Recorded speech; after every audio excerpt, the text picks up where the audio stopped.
This is Unfilter, episode 254 for October 12th, 2017. It's good Clinton broke her silence. Of course, it is too bad she was one of the last to do so. After all, she wrote this in her book about her loss to Donald Trump, quote, "That doesn't mean I'll ever run for office again. It does mean I will speak out on the causes I care about." One of her biggest, of course, is women's issues.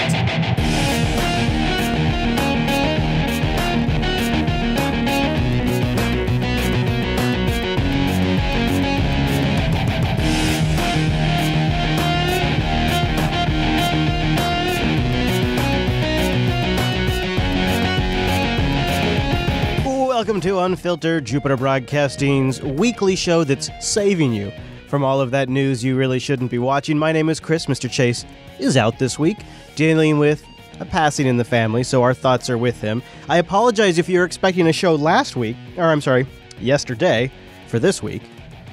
I got struck with some sort of weaponized food poisoning. Yeah, I think that must have been what happened. Perhaps it was from the deep state, engineered to take the Unfiltered show off the air.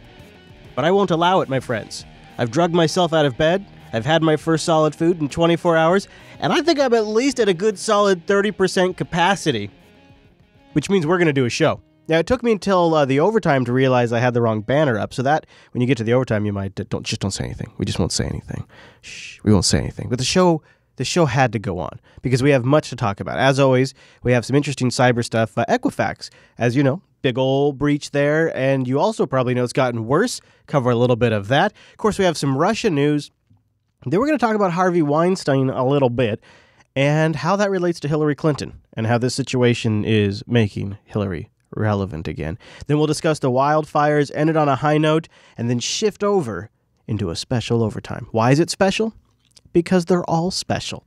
Just like Equifax is so special. Equifax is one of those brands that may well go down in infamy. The company now saying the driver's license data for nearly 11 million Americans was compromised in that data breach, which was announced last month, but which took place 6 months before that, while the company sat on the information that they had been the victim of a cyber attack revealing the data of 143 million people. Yep, and 11 million of their licenses. Hoo-wee! Just gets better and better because now that's really... So, boy, if they can match up driver's licenses with all the other information, those are going to be the high valuable profiles. Those are going to be the ones that sell for the most money online. Maybe you can be one of them. And then you're not going to make any of that money, but at least you'll feel good for being a high-priced commodity. Also, when it comes to cyber, everybody knows that North Korea's got some of the best cyber.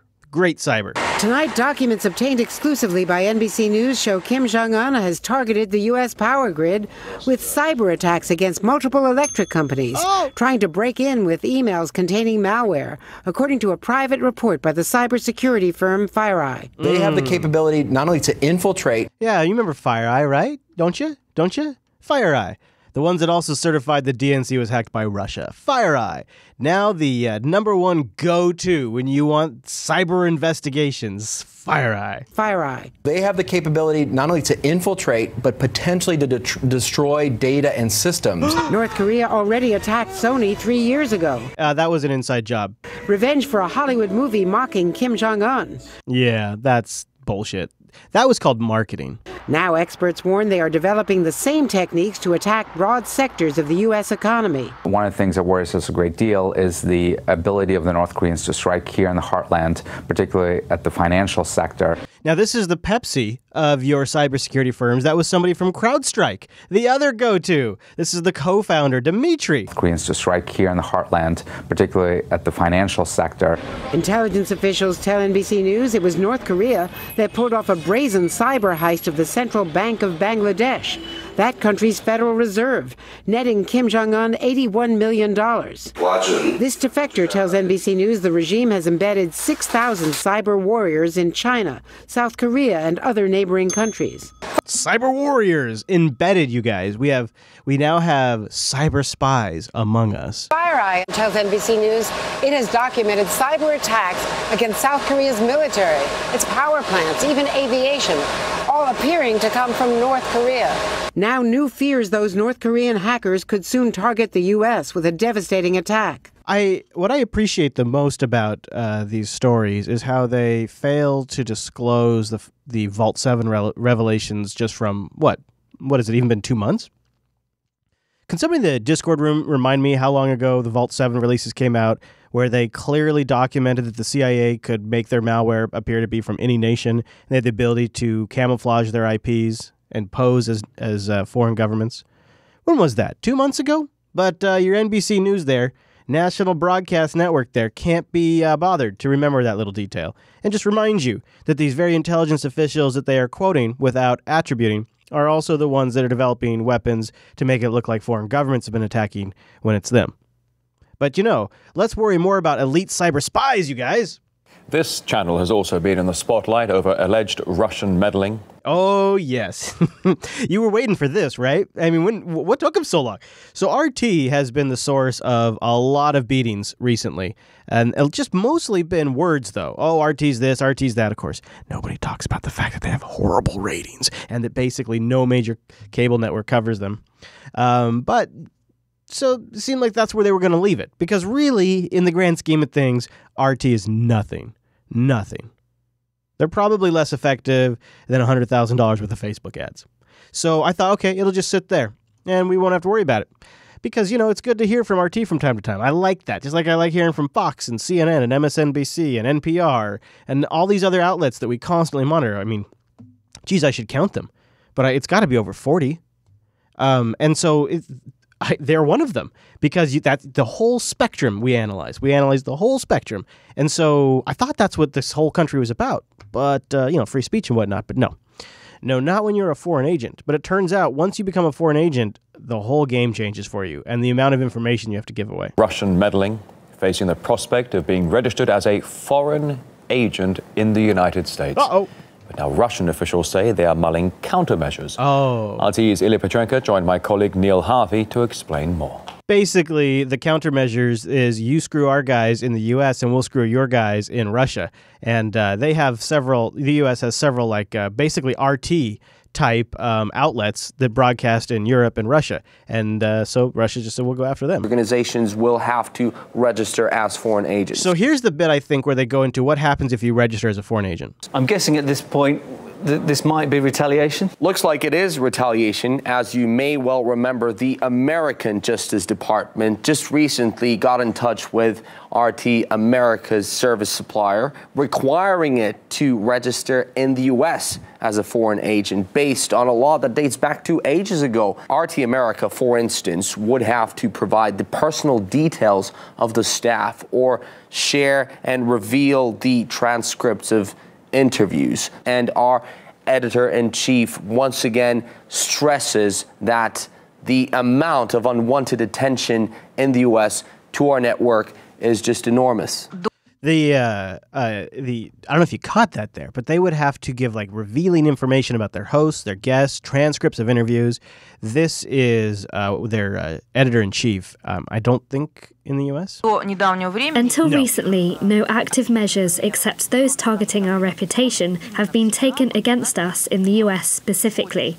Nowhere else have we ever experienced the kind of pressure that we experience today in the U.S. It seemed like this shoe was eventually going to drop. I'm not saying it's the right thing to do, but who didn't see that one coming? That seems like that was what took them so long. So speaking of what took them so long, boy, isn't that the go-to phrase now? What took Donald Trump so long to, what's the right word? Not denounce. Yeah, denounce is probably the right word. What took Donald Trump so long to denounce the white supremacist? What took so-and-so so long? That this, everybody's on a timer now. And that was one of the interesting things about this whole Harvey Weinstein scandal. And so Tucker Tuckerson has some of the best concise coverage, so we'll play a little bit of his coverage to bring everybody up on a speed right here at the very top. Go, Tucker! Tucker Tuckerson tonight! Yeah. Good evening and welcome to Tucker Carlson tonight. The scandal swirling around Hollywood producer Harvey Weinstein has moved from the tabloids to the political pages tonight, and for good reason. There's no debate about Weinstein's behavior, no gray areas or room for conflicting interpretations. According to a new account in the New Yorker magazine, at least 13 separate women claim that Weinstein sexually assaulted or harassed them between 1990 and 2015. 4 say he masturbated in front of them. 3 accuse him of rape. Weinstein hasn't denied any of it. Indeed, the New Yorker has released tape in which he apparently confesses. Now, this is a known secret in Hollywood. This guy, if you go back to 30 Rock, there's clips of them making jokes about it. If you go to some award shows, there's jokes about it. This is one of the gross things about people in power, is what this is. And I want you to hear this audio because it gives you insight into how this works. Imagine this model who happened to be wearing a wire, walks up to his hotel room, knocks on the door, he opens up the door, and he's in his robe trying to convince her to come in. And you can hear how he pressures her. And I have a much longer version in the supporter sync, but I think this clip of it is sufficient. I'm telling you right now. What do we have to do here? Nothing. I'm going to take a shower. You sit there and have a drink. Water. I don't drink. Can I stay on the bar? No, you must come here now. No. Please. No, I don't want to. I'm not doing anything with you. Now you're embarrassing me. I'm sorry. I cannot. No, yesterday was a kind of aggressive for me. I need to know a person to be touched. I won't do a thing. I don't do a thing, please. I swear I won't. Just sit with me. Don't embarrass me in the hotel. I'm here all the time. I'm feeling very uncomfortable right now. Please come in now. And 1 minute. And if you want to leave, when the guy comes with my jacket, yesterday you touched my breast. Oh, please, I'm sorry. Just come on. I'm used to that. I'm used to that, he says. She says, why did you touch my breast? He says, oh, please. Just come right in. I'm used to that. I'm used to that. Come on. Are you used to that? Yes, come in. Yeah, come on in. He had a thing for showering in front of these models and actresses. That was one of his things.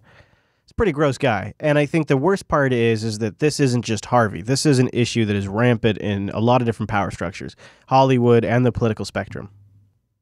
But we're not going to talk about it until all of a sudden we talk about it. Everybody knew that was in the industry, but we don't talk about it. That's just Harvey. Yeah, that's just Harvey. Yep, sounds like Harvey.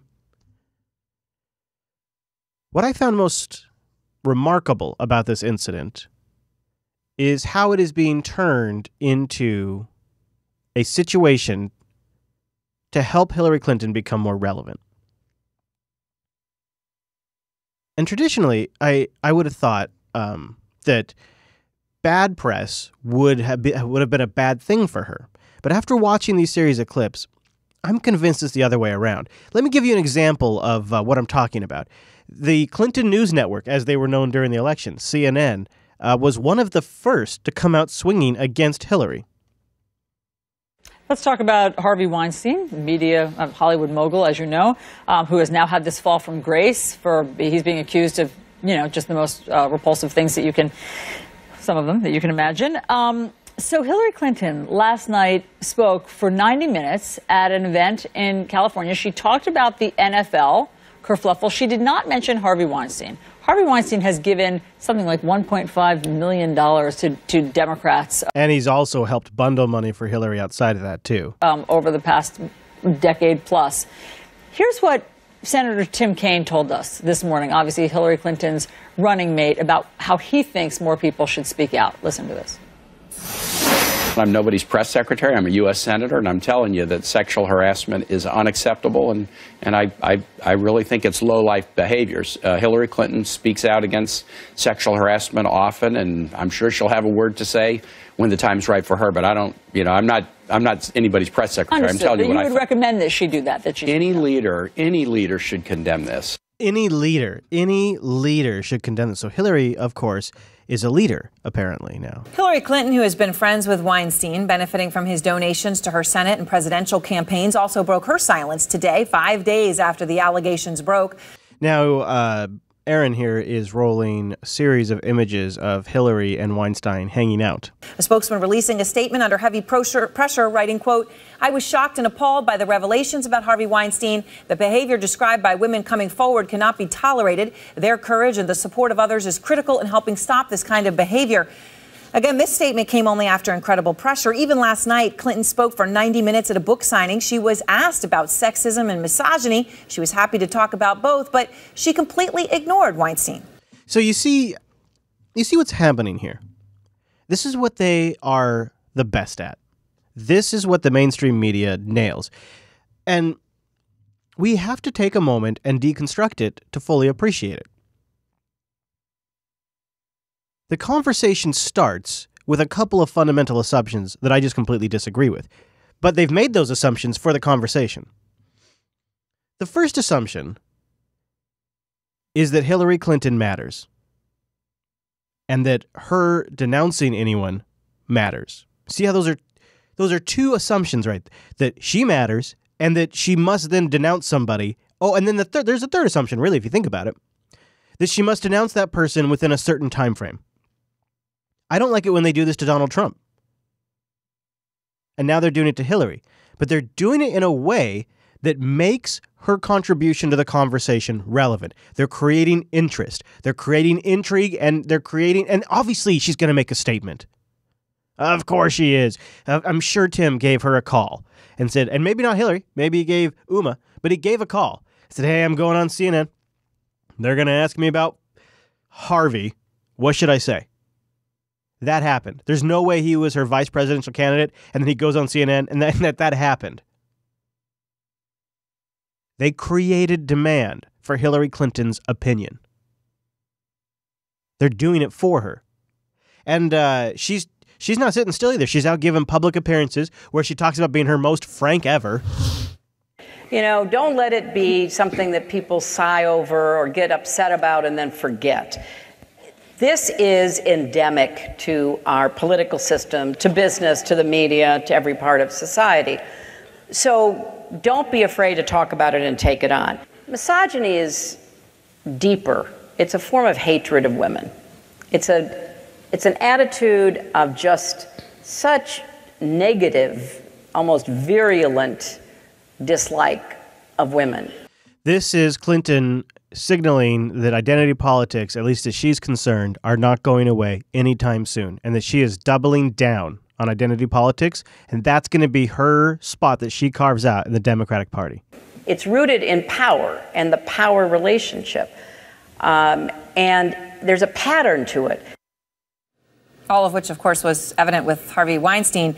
It's good Clinton broke her silence. Of course, it is too bad she was one of the last to do so. And she, by doing so, created drama and demand. Then when she came out in the most favorable way possible. So just as I was talking about, well, this will be in the overtime. In the overtime, I talk about an interview that Trump had on Hannity and the way it's lit and the way they've staged and produced it. The same thing is true for Hillary Clinton when she goes on for whatever his name is. I was just sick. I was shocked. I was appalled. It was something that was just intolerable. So this is her safe space. Fareed Zakaria, there you go, there's the name, is a longtime Clinton ally. So she takes a longtime Clinton ally, and they run this segment, which is usually his own show, but they run this particular interview on Aaron's show as a response, and she comes out as strong as possible in this. And I thought that was a really interesting tactic because this was obviously a prearranged interview. That's how Fareed works. That's how he's always worked with Hillary. It's something that was probably set up days in advance. So Aaron may have very even well known that Hillary was coming. I was just sick. I was shocked. I was appalled. It was something that was just intolerable in every way. And perhaps it takes her 3 or 4 days to get herself show ready. And, you know, like so many people who have come forward and spoken out, this was a different side of a person who I and many others had known. It's remarkable. So she condemns him, and then within moments begins digging herself out. So she says this is intolerable, but I never knew any of this stuff about him. Side of a person who Not only did I know him, I'm going to play this whole thing because this is a different side. And spoken out. This was a different side of a person. I had no idea he was a massive pervert. I know he hung out with my husband on several occasions, which you can find pictures of all over the internet. I know that to be true, and but I just never suspected that he was a massive pervert. Who I and many others. And it wasn't just me. Lots of people, lots of famous people, lots of really important people hung out with Harvey. It wasn't just me. Had known in the past. See, there she goes. Look at that. Look at me. Believe me. Look at me. It wasn't just me. Look at me. Oh, boy, Hillary. And now, because of this, we now have a pattern sort of emerging. The pattern is every time there's going to be some major crisis, the Vegas shooting and now this, we got to get Hillary's opinion. We got to get what's Hillary say? What's Hillary's statement? Whose show will Hillary go on? Is she going to go on The View this time? Where's Hillary going to go? It's working. Whatever she's doing behind the scenes to get these things to happen, to get people to call her up, to get her to be part of the conversation, whatever she's doing to make that happen, it's working. Because Hillary Clinton right now is being talked about more than Bernie Sanders, more than President Obama. She's the talk of the walk right now. Everybody's talking about Hillary, and it's helped because of her book. But with these last two major incidents, both with Weinstein and with the Vegas shooting, the media was right with what does Hillary think? What does Hillary think? So apparently identity politics and Hillary Clinton are not going away anytime soon. And Judicial Watch isn't going away anytime soon either. And they've been looking at Hillary's emails. They got a few more batches, I believe. Now, there's not nearly as much as I was hoping in there, but anyone who read some of the WikiLeaks knew that there was going to be classified information in those emails. You could just see it by looking at WikiLeaks. But, Comey let her go. No classified information. She didn't have an intent. Well, it turns out when Judicial Watch got their hands on the emails, they found several emails that were classified on her private system. Because as best I can tell, I'm going to count 1, 2, 3, 4, 5, 6, 7, 8, 9, 10, 11, 12, 13, 14, 15... 18, 20, over 20 emails where Mrs. Clinton or Aberdeen sent or received improperly and contrary to law classified information. Emails cover Palestine discussions in the Middle East, Israel, discussions with foreign leaders at the UNESCO summit, a discussion related to military contributions to the Afghanistan war effort, classified information, again, about Afghanistan, classified information about U.S.-Mexico counter-drug information. I think you get the idea. There's classified information in her emails on her private server. But somehow Comey didn't see those, I guess. I guess Comey didn't see those. I was going to move on, but I'm still stuck on this Hillary thing because the Discord room there just brought up a good point, and that is that why isn't Bill responsible for denouncing? Why don't they want to hear a statement from Bill Clinton about Harvey? Because they were good buddies. They hung out a lot. What about a statement from Obama? They got funding. Obama got funding from Harvey. Harvey helped. I understand because Hillary speaks out for women's issues, but Obama and Bill were Harvey's buddies. To me, it seems quite odd. Like that, when she is married to Bill Clinton, who's been credibly accused of sex crimes for real, she was close to Anthony Weiner by both of their descriptions, and her friend Harvey Weinstein has been accused of rape by 3 people, and she says nothing for 5 days? Well, that is a good point. Boy, she's got some bad friends, doesn't she? I hadn't really put all that together, but yeah, she's got some bad friends. Let's change gears. Let's turn about something else that's burning down to the ground. Not the Democrats, California, which is near to us. We have some wildfires here in Washington, but nothing like what's going on right now in Cali. The wildfire disaster in Northern California is worsening, and there appears to be no end in sight. The fires are now blamed for at least 23 deaths. 285 other people are reported missing, though officials suspect many of them are just out of touch with loved ones. 3,500 homes and businesses have been destroyed. Part of the problem here, when they say that 285 people are missing and they think they're just out of touch, cell towers have been burning to the ground. Or, the equipment. And remarkably, I mean, I'm not Mr. Carrier here, but remarkably, the carriers have done a good job at restoring service as fast as humanly possible. So I think it was something like 38 towers went down, and now 19 of those 38 are back online, which is pretty remarkable considering not much else is working. And of course, they're such a huge part of the infrastructure. I'm glad to see that. I would be curious to know the story behind that hustle. With loved ones, 3,500 homes and businesses have been destroyed. And think about this. There are entire towns that are under evacuation orders. Highway patrol officers went door to door in parts of Sonoma County overnight, strongly advising homeowners to leave, get out. At least 22 large fires are burning in California at this hour. Carter Evans is in Santa Rosa, where firefighters are still having trouble getting into some burned out areas. This is really remarkable. I've been getting emails from listeners that are going through this. Chase's family was impacted by this as well. And listener Jeff will be driving up through this very soon. It looks like a war zone. It's just remarkable Carter, good footage. morning. Good morning. I'm standing in front of what was once a Kmart that has been obliterated.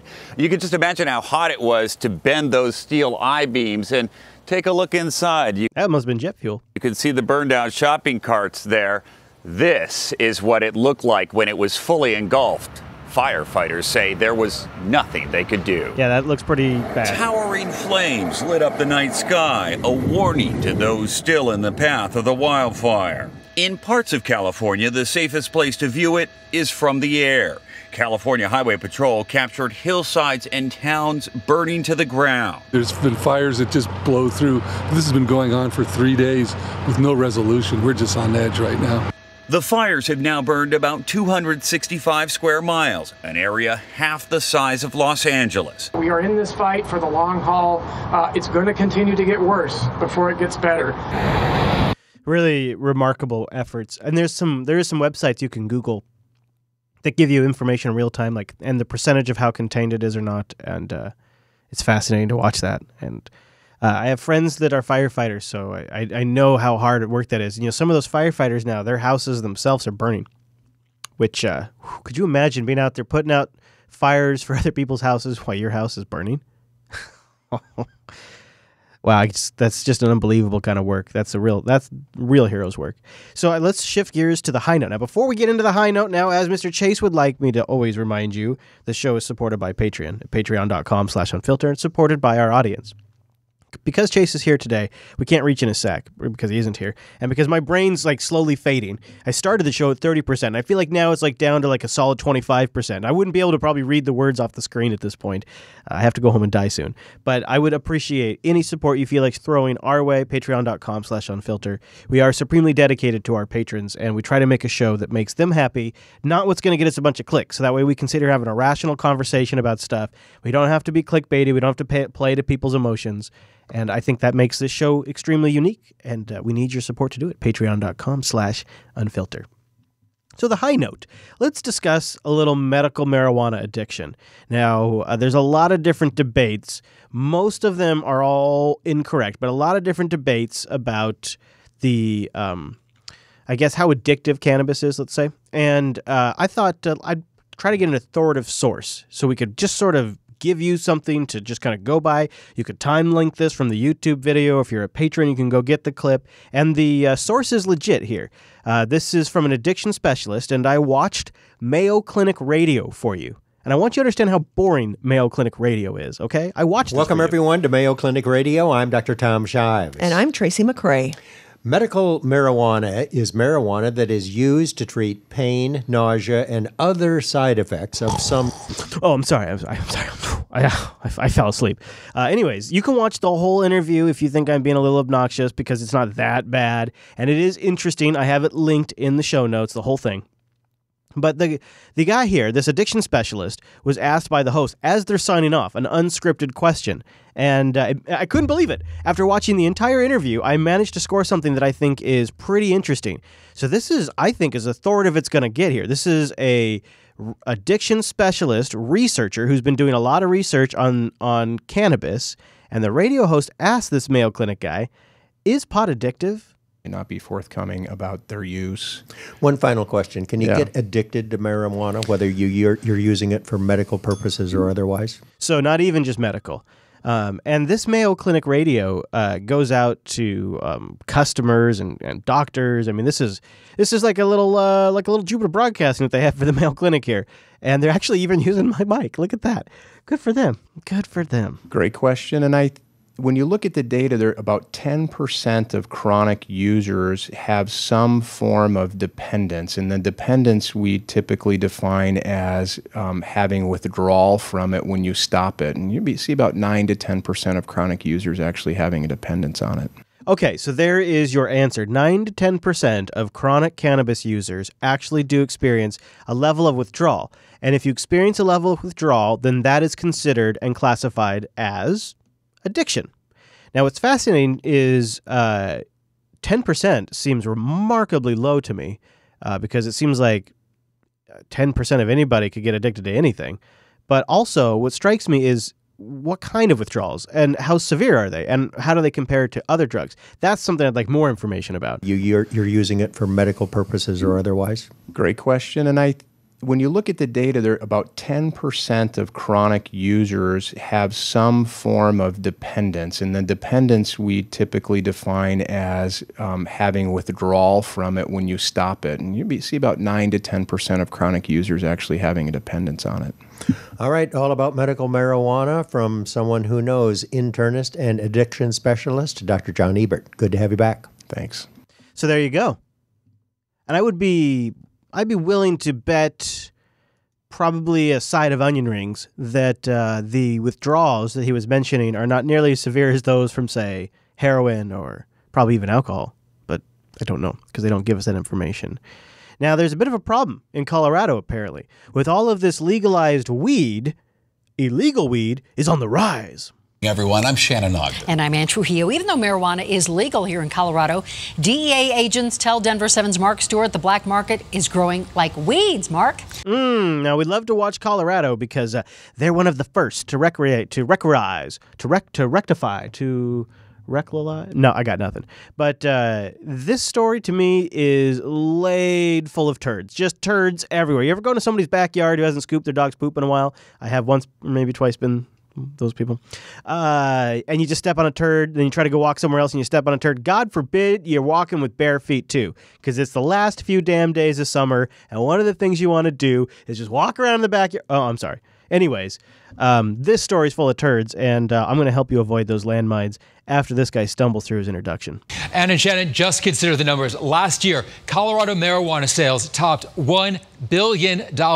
Yet those remote illegal grows bring in far more than that. In fact, agents can't even give a price tag. But over the last 4 years... Now, why do you suppose that is? Let's stop right there. Agents, by the way, are not local police, the people that are experts in the area. But agents, DEA agents, can't give a price. Agents can't even give a price tag. Maybe because it's totally made up. But over the last 4 years or so since legalization, they have seen about a 50% surge. Oh. This marijuana didn't come from a dispensary or even a greenhouse. It was found on 2 islands on the Colorado River near Grand Junction, part of a federal bust that led to about 9,000 plants. Keep this in mind. The state has a limit of just 6 plants for personal grow, a reflection of a growing problem in our state. Okay, well, first of all, 2 things. This is an outdoor grow operation, so they're not selling this weed to anybody seriously. So the fact that they found a couple of grow ops outside, now all of a sudden they got themselves a growing trend. Well, is that because they only found 1 grow op last year, and so now this year they've found 2? This DEA stat stuff is bullshit, because what it is a bunch of bureaucrats in D.C. that are pressuring their local agents in Colorado to spin shit whichever way they want, and she's going to make the numbers look however she needs to make them look to make her bosses back in D.C. happy. We had an issue before. It's much more significant now. Barbara Roach is the DEA's special agent in charge for Denver. In charge of vagary. We do a whole lot more of these cases than we did 5 years ago. So it's more. It's a lot more. I don't know if you guys have caught all that, but it's all just a lot more. We had an issue before. So we had a problem, undefined.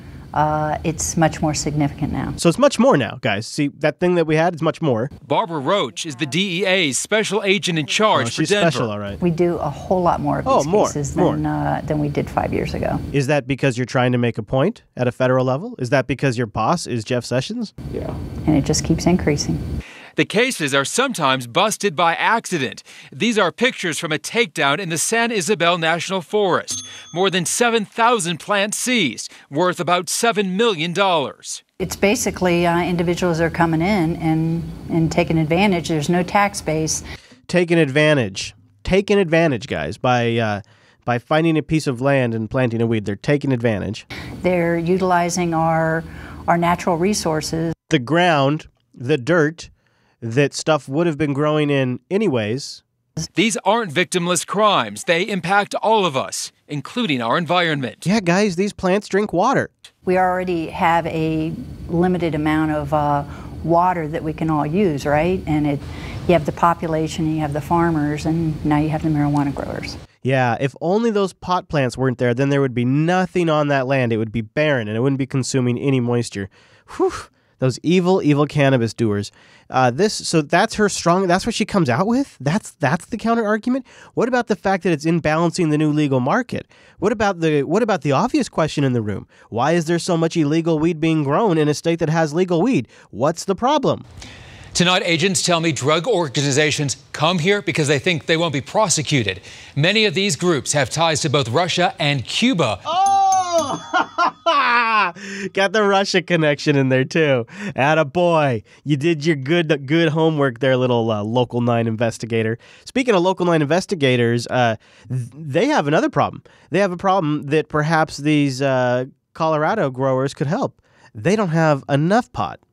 Growing pains or persistent problems. Florida's new medical marijuana system has seen an explosion in the number of patients. However, doctors and licenses from the state have been in short supply. And as investigative reporter Christopher Heath discovered, there's growing frustration as doctors say they can't get the medicine to those in pain.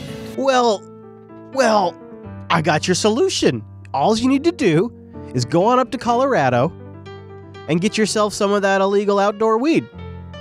I'm sorry, what's that? You wouldn't be caught smoking outdoor weed? Well, aren't you particular? Look at Mr. Fancy over there. Mr. Fancy. Well, that brings us to the end of this week's show. Thank you for joining us. If you have a little more time, if you don't have to go, I encourage you to go over to our Patreon page, grab the full live stream. Whenever it's available, we post it there. If you want an even longer show, that's where you go. Now, we do have a little more coming up. The overtime is just around the corner. We will go into topics a little bit further. A couple other stories, like some more stuff on the Vegas shooting, some funny stuff with Trump, a little more Clinton stuff, Anderson Cooper trying to be a comedian. All of the above's coming up in the overtime. But if you have to go, I understand. Some of us just stick to the veggies. You're like keto with the Unfilter show. I'm sorry. Couldn't resist. Well, you can do me a favor. Go follow me on the Twitter. I feel like I don't plug it enough. I plug it at the end of every show, and by then nobody's listening. At ChrisLAS on the Twitter. And if you'd like to check out the vlog, I've posted some of my vlog adventures in New York. YouTube.com/Chris Fisher. That's my name. Also, go follow Mr. Nunes. Still getting harassed by people that think he's Devin Nunes. It's remarkable. He just had one the other day where somebody told that he should resign from Congress. Apparently, my vice host, Chase Nunes, is a member of Congress. I didn't even know it. Wrapped up in scandals. Perhaps there has been some sort of Russia meddling in your Unfiltered show. Who could say? You can also follow the network at Jupiter Signal. Find out our live times, like when I've been horribly sick and have to cancel the show at jupiterbroadcasting.com/calendar. And I think that's all I got for you. Oh, join the community. Discord.me/JupiterColony. All right, thanks for being here. See you next week.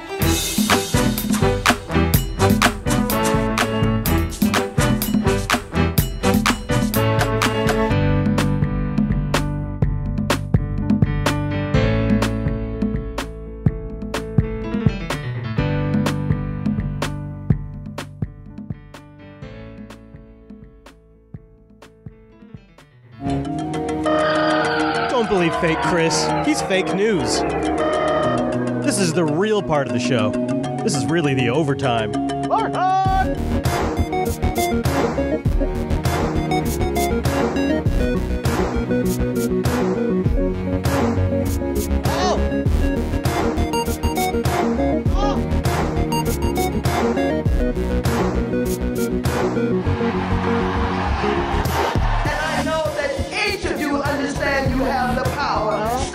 All right.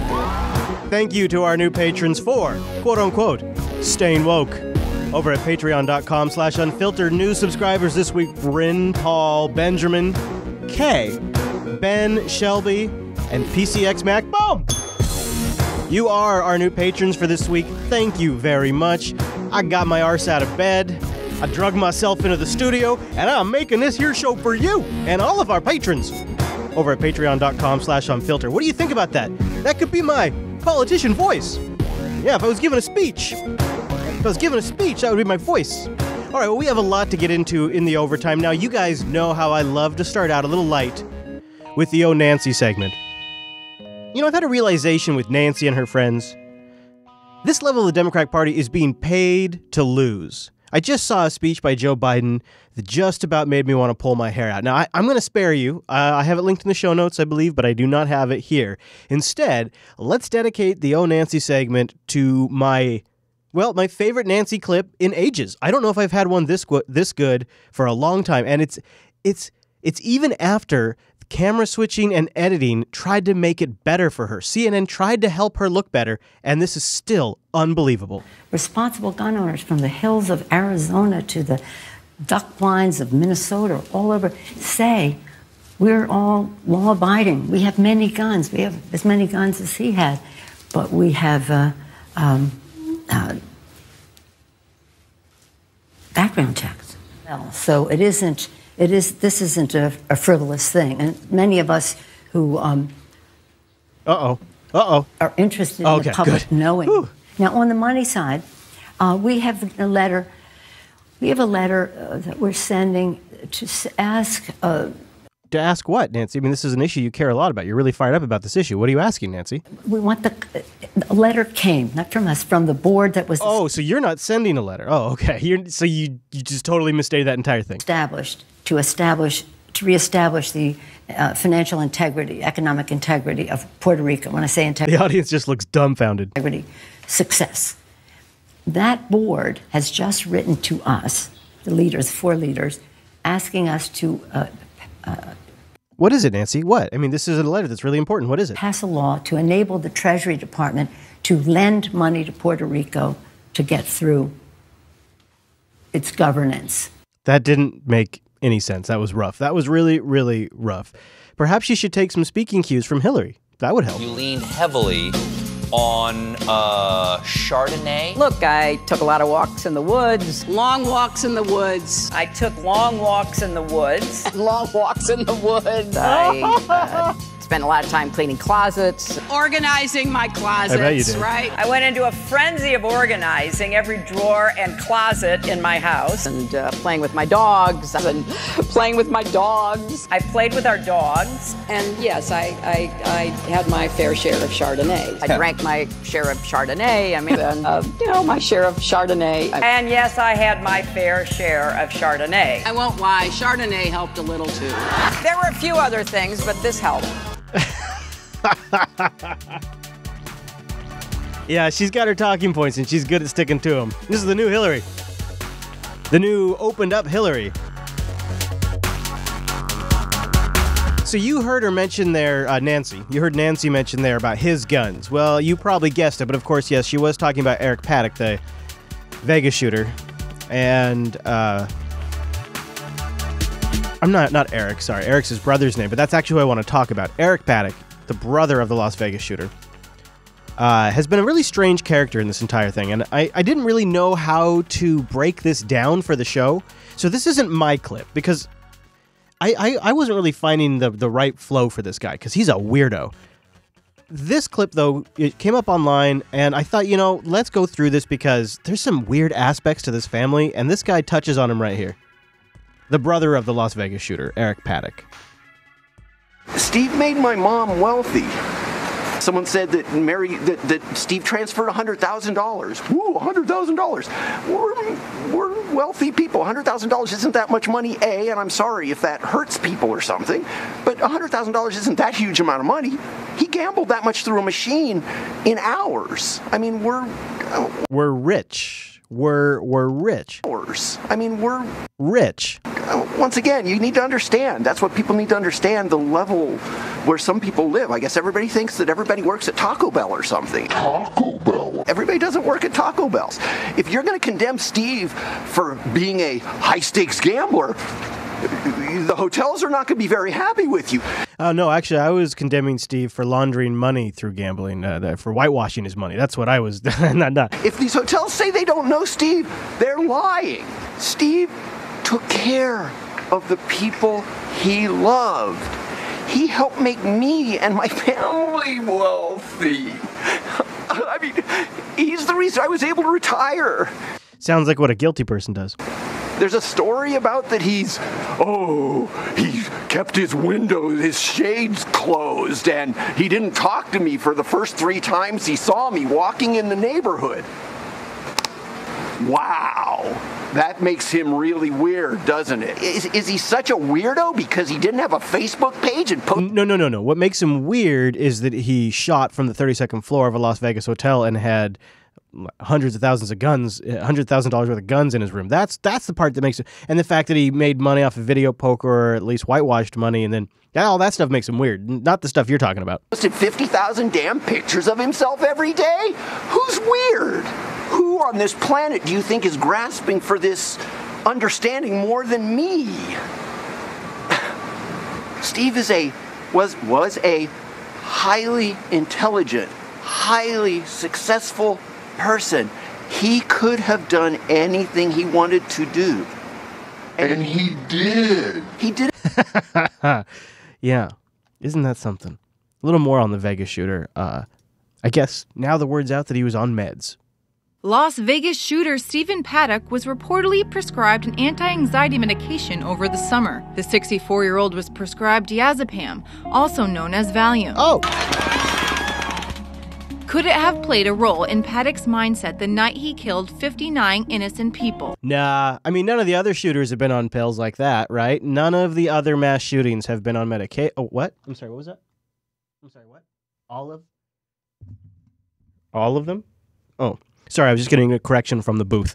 Now, there's also suspicious timing questions, which have been around really since we first covered the story last week, but I guess what I'm more surprised by is the fact that we still have lots of questions about the timeline. Newly released radio calls show the first effort to warn police about the gunman in the Las Vegas massacre. A hotel maintenance worker called down from the 32nd floor of Mandalay Bay after a security guard was shot. The recording raises more questions about the police response. Jamie Yukas is outside the Mandalay Bay Resort and Casino. Jamie, good morning.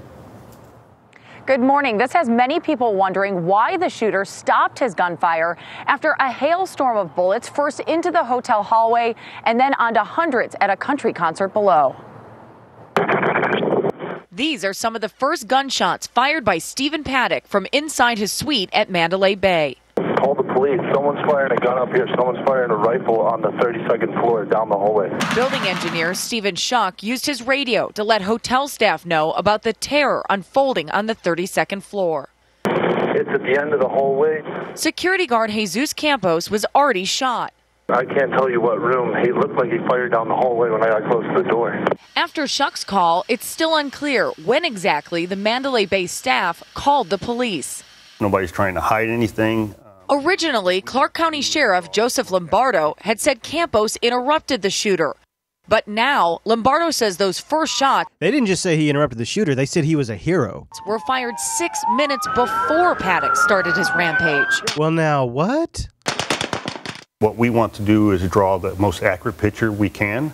And I'm telling you right now, today, that timeline might change again. Investigators say Paddock did not have any gambling debts, and his girlfriend did not worry about his mental health. But his motive is still unclear.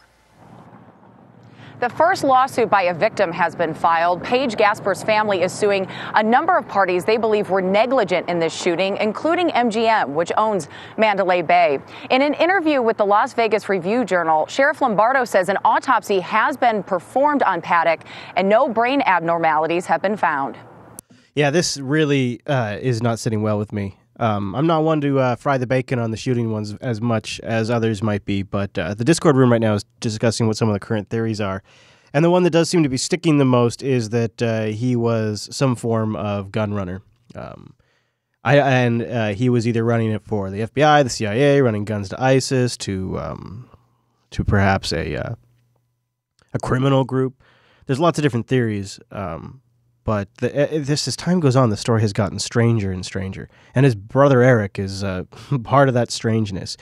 Now, we don't really know about this attack, but I have covered many, many attacks on this show that are often conspicuously tied to the FBI.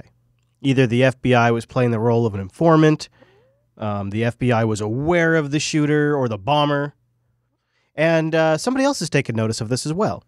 The FBI is being sued by a victim of an Islamic State-inspired attack in 2015 at a controversial cartoon drawing contest in Texas. The lawsuit alleges that the Bureau may have been complicit in the terrorist incident by not acting on early warning signs. You know, I also wouldn't be surprised if the incident that she's talking about has some connection to Stephen Paddock, because he had a residence near that location. And if he was a gun runner for ISIS and that was an ISIL-inspired attack, those illegal guns would have had to come from somewhere, and why not a local gun runner? Miguel Francis Santiago has more. The FBI is under fire, accused of encouraging a terror attack. The accusation comes from a security guard who has taken his case to court. Bruce Joyner was wounded in 2015 in an ISIL-inspired terrorist attack targeting the Draw Mohammed contest in Garland, Texas. So you guys remember the Garland, Texas attack, which is sort of like a little infograph that they have here up on the screen. I'll play a little more of the audio about this, because what's fascinating is this isn't the only case against the FBI right now, but this is the only one I have audio for, so I want to play a little more of it, but then I'll tell you about another one. Both of them had assault rifles, came around the back of the car and started shooting at the police car. So they had heavy guns.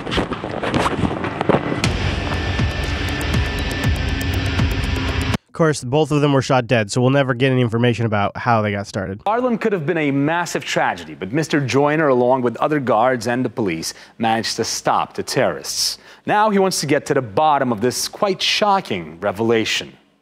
Bruce has been a loyal law enforcement officer for most of his life and only seeks the full truth as to the FBI's role in his near death on May the 3rd, 2015. So this guy's got reason to suspect that the FBI was involved, and they're using things like security footage and whatnot that seem quite damning. I'll see if I can jump to the right spot in this rather long report. The entire report, of course, as always, in the supporters section. Not only was the FBI aware of this attack, but likely perhaps complicit in carrying it out and even enticing the two terrorists to carry out the attack in Garland, Texas. Some of the facts are indicating that they had an undercover agent that was trying to get in with ISIS. If the attack had been carried out successfully and people died, it was likely that this undercover agent and his superiors, his supervisors in the FBI, felt that this would prompt him up to high ranks within ISIS. He didn't have a legal duty to prevent it, but it certainly is negligence at the very least. Remember James Comey, the former FBI chief?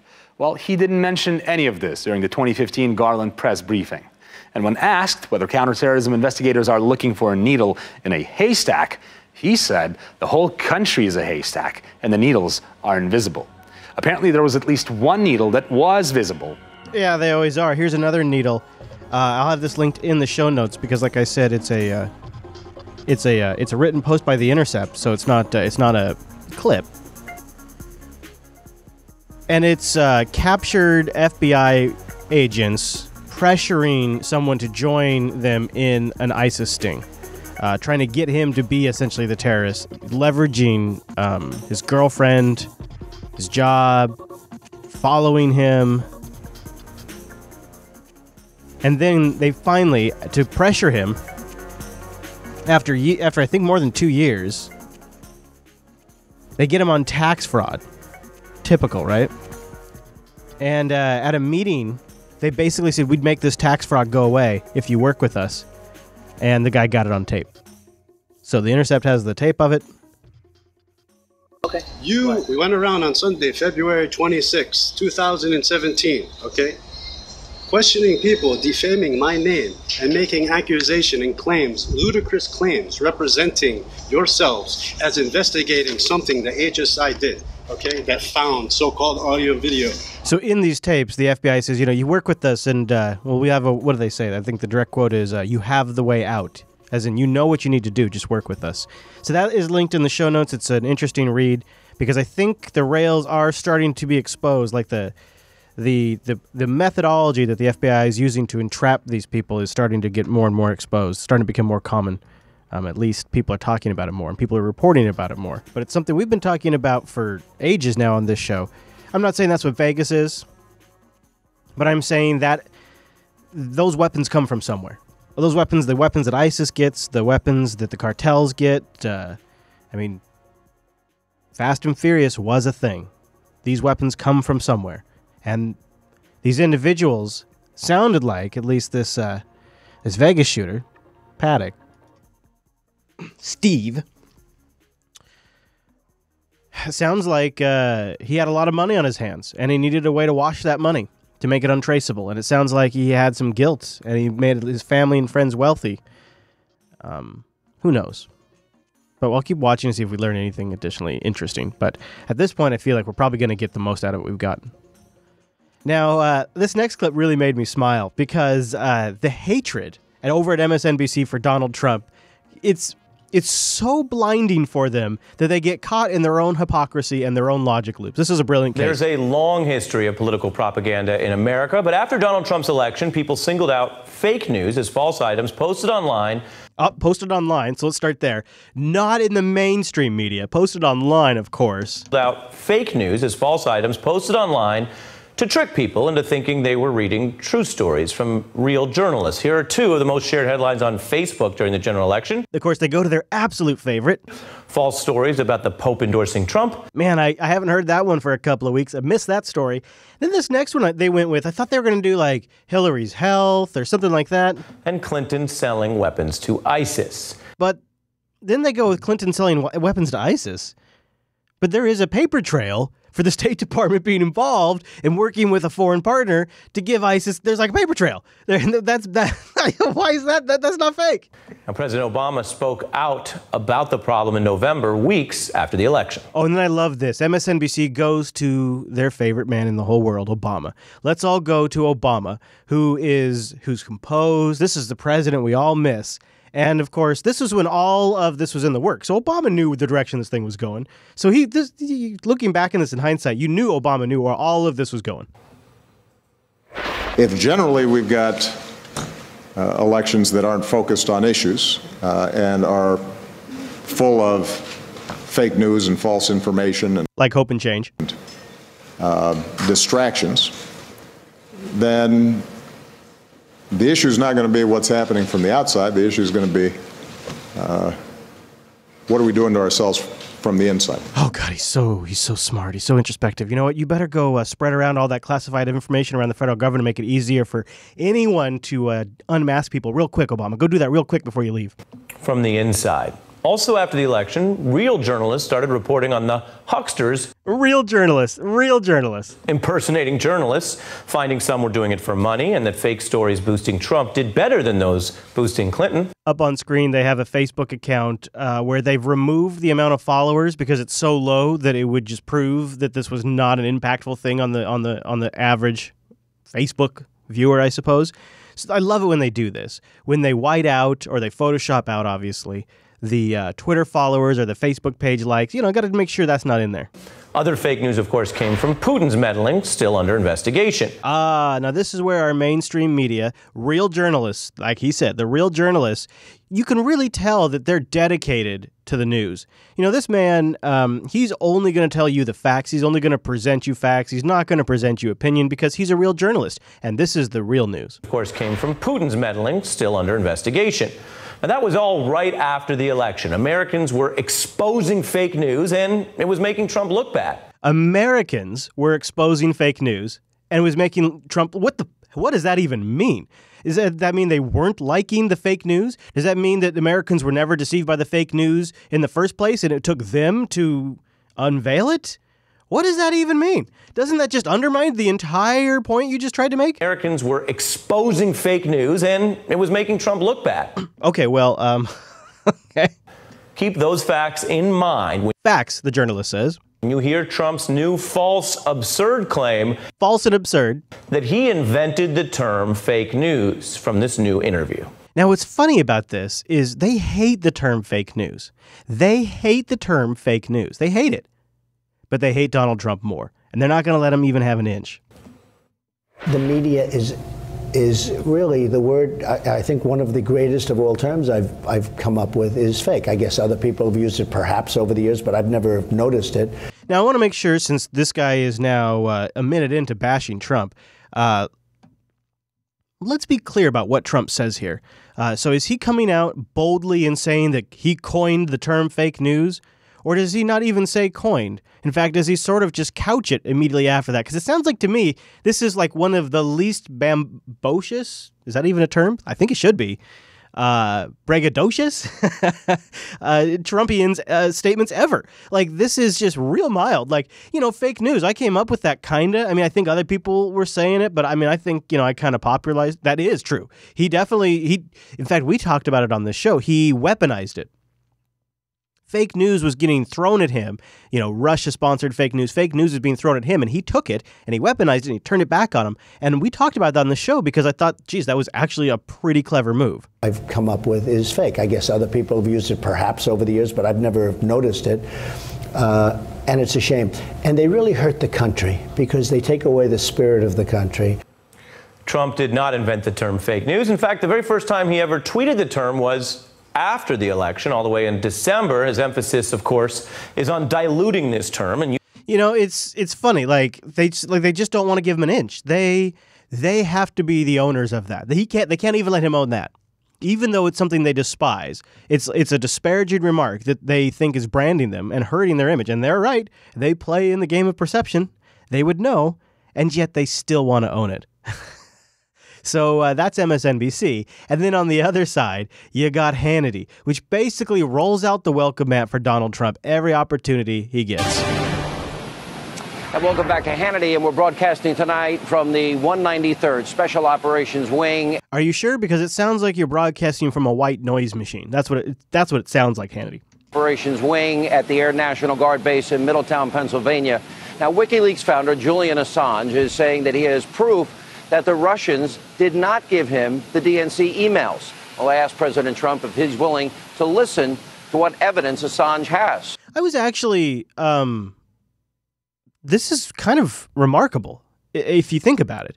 So Hannity is covering Julian Assange in a credible way. Julian Assange that's a big no-no. Julian Assange is a puppet of Putin.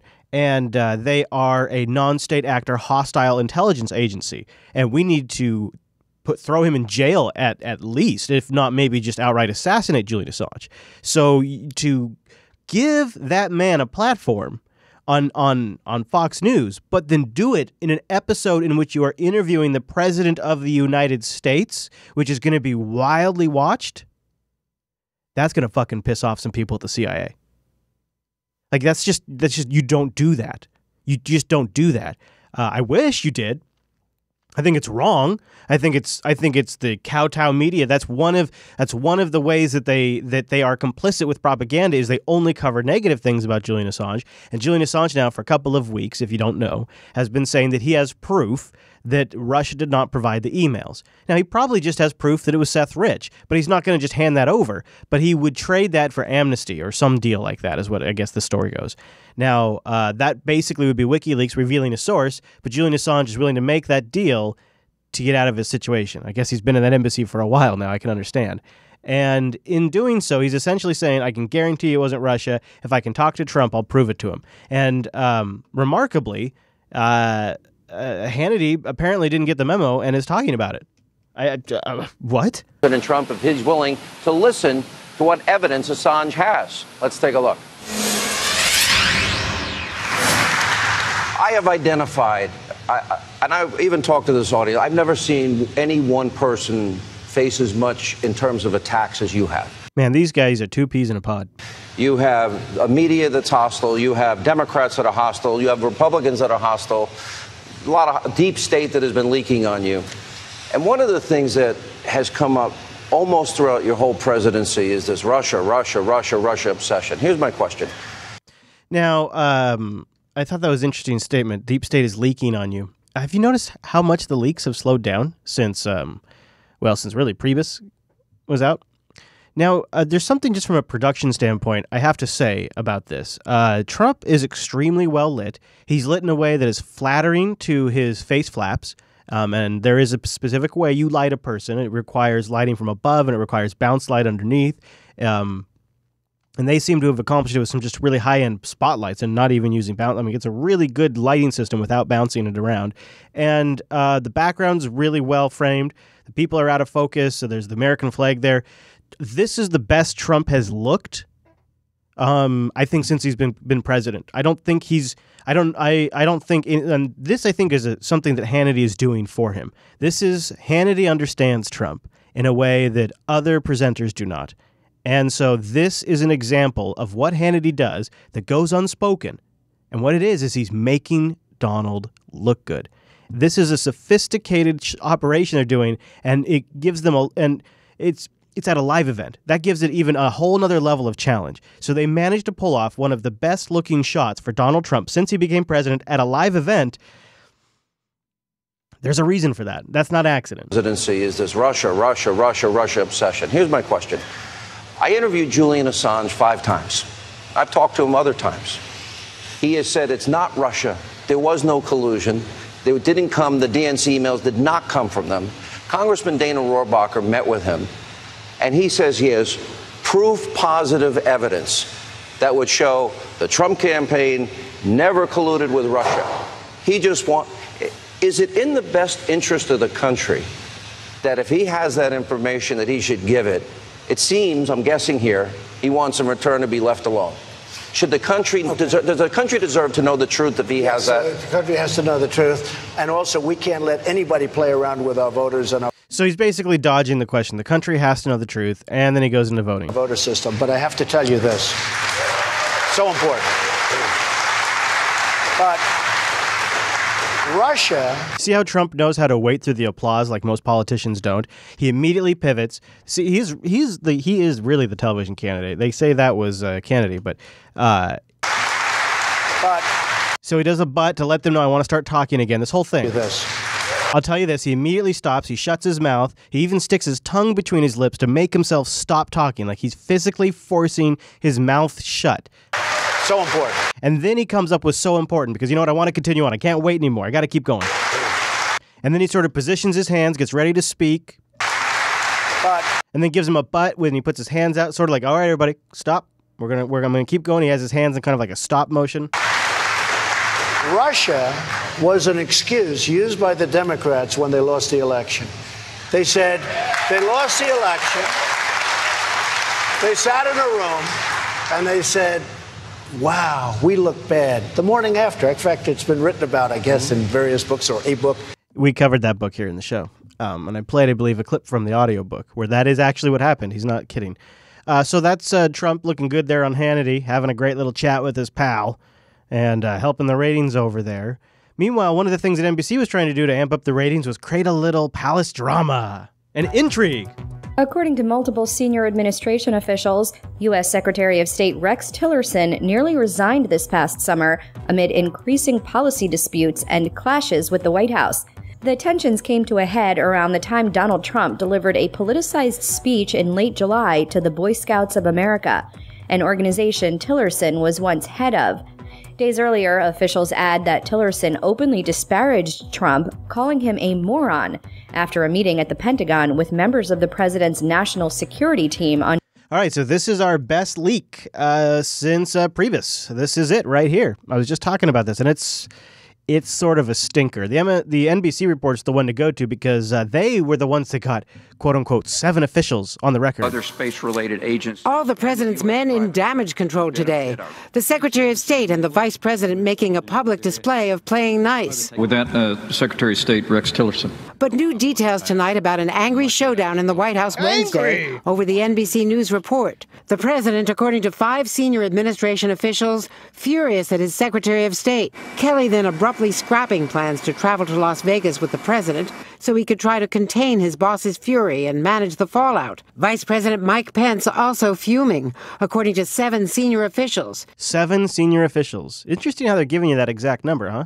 He and Tillerson... Now, I believe it's 7 senior officials, 2 of which they have a direct quote from. Talked, leading to Tillerson's extraordinary news conference. The vice president has never had to persuade me to remain as Secretary of State because I have never considered leaving this post. Kelly then summoning Tillerson and their ally, Defense Secretary James Mattis, to the White House, according to 3 officials, where they huddled to discuss how to go forward. Sorry, it was 3. Today, the White House press secretary rejecting the idea that the president has undercut his top diplomat by repeatedly contradicting him. The premise of that question is absolutely ridiculous. The president can't undercut his own cabinet. The president is the leader of the cabinet. But critics say that leaves the Secretary of State mortally weakened with foreign leaders. Hasn't it been they're talking about Korea, the whole situation where they're playing hard cop or good cop, bad cop. Boy, my brain's still not fully recovered yet, you can tell. And it's been sort of obvious that that's what's happening. Tillerson plays diplomat, Trump plays hardball. Our Secretary of State has to be able to go into the Kremlin and meet one-on-one with Vladimir Putin. Tillerson in an interview just said, I can't talk to Putin. Or go to Beijing, as Secretary Tillerson did last week, and meet with Xi Jinping. Those people are not going to take him seriously if he doesn't appear to have the confidence of the President of the United States. Asked to respond tonight, White House officials downplaying Kelly's decision to stay behind, saying he decided not to go to Las Vegas in order to manage day-to-day needs at the White House. Kelly being the chief of staff, not Rex Tillerson. I'm not sure why they kept nailing the fact that Kelly didn't go to Vegas. It's weird. That whole story was weird, and of course, you probably saw Trump's response. In fact, I think sometimes that's how people find out about these things, is by Donald Trump responding to them. Because it was a bullshit story. Oh, someone called the president a moron, then they had a big fight. Brother. Shouldn't NBC be reporting on something else? Like taking your guns. What they say is if you don't make everything available, eventually you're getting to a place where they will take away your guns. And that's where the insanity is. No one is questioning your right to have a gun. We're not talking about taking guns away from people. Nobody's taking away anybody's gun. They're going to say that if you give them bump stock, it's going to be the slippery slope. I certainly hope so. It's not that I want to take away people's guns. Those common sense measures would in no way infringe on any constitutional right. It's going to be the slippery slope. I certainly hope so. It's not taking away your Second Amendment rights or doing away with guns. To convince people that this isn't about taking their guns away. I certainly hope so. They view it as a norm, and they don't want any of their rights infringed, even if that norm threatens people's lives. I am a Second Amendment supporter. I do not want to take away any gun rights that are held through constitutional protections. I certainly hope so. I would encourage you to just take a moment if you care and Google what the Second Amendment actually says. I hate the way people talk about it. Now let's end on something that's kind of funny. Your good friend and your good pal, Anderson Cooper, took a few shots at the president's best jokes. Time now for the ridiculous, and tonight we can all sleep well knowing that the President of the United States thinks he is smarter than his Secretary of State. He said this to Forbes regarding reports that Rex Tillerson called him a moron. Quote, I think it's fake news, but if he did that, I guess we'll have to compare IQ tests, and I can tell you who is going to win. Now, here's the State Department spokesperson today, and yes, this is actually happening. It's real life. Apropos of nothing, what's the Secretary's IQ? It's high. Is Anybody who can put things together, and as an engineer. She's not managing really to put a sentence together. She's not really getting that out. Anybody who can put things together, and as an engineer. You don't have It's high. Once again, from the White House briefing room, the press secretary insisted the president did not say what he said, but wait, there's more. She also threw in a free comedy lesson. The president certainly never implied that the Secretary of State was not incredibly intelligent. He made a joke, nothing more than that. Again, he wasn't questioning the Secretary of State's intelligence. He made a joke. Maybe you guys should get a sense of humor and try it sometime. Wow. Oh, it was a joke. Let me see. Knock, knock. Who's there? IQ test. IQ test who? IQ test I would win. What? Yeah, I don't get it. Maybe the humor is just too subtle and nuanced, and it went right over my head because, as we all know, this president is incredibly witty, constantly making jokes and pithy observations. In fact, we pulled together a highlight reel of all his best jokes.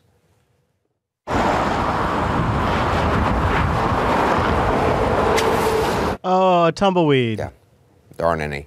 I ask you, what is more likely, that he was making his first joke in, 71 years, or that he was continuing this pattern? They say, is Donald Trump an intellectual? Trust me, I'm like a smart person. I'm like a smart person. I'm really smart, really smart. When you're really smart, like really smart like I am, my IQ is much higher than theirs, all right? I have a very good brain. I know words, I have the best words. But there's no better word than stupid. All right, we're going to leave it there. That is your overtime for 254. I hope you enjoyed it. No, it's 253. What am I saying? I'm thinking about next week. I hope I'll see you back here for 254. Goodbye, everybody.